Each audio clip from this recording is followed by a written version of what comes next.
Nitin borrowed sum of money at the rate of 6% for the first 3 years, 9% for the next 5 years, 13% for the period beyond 8 years. If the total interest paid by at the end of the 11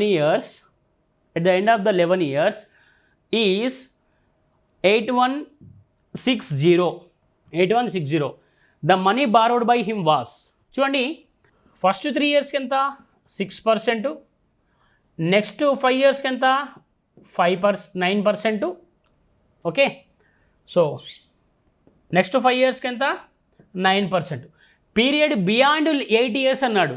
అంటే చూడండి total 11 years కదా, total 11 ఇయర్స్లో 8 years దాటితే ఎంతనట 13% అంట. 8 years దాటితే అంటే ఎన్ని years ఉన్నాయి, ఇంకా 8 ఇయర్స్ ఇక్కడ అయిపోతే ఇంకెన్ని ఇయర్స్ ఉన్నాయి, 3 ఇయర్స్ ఉన్నాయి. అంటే 3 ఇయర్స్కి ఎంతనంట 13% అంట. సో ఇది 18%, ఇది 45%, ఇదెంత 39%. సో టోటల్ ఎంత 102%. ఈ 102% మనకి ఎంత ఇచ్చాడు 8160.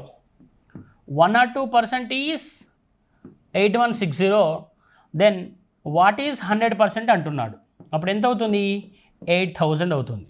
Clear all of you? 8000.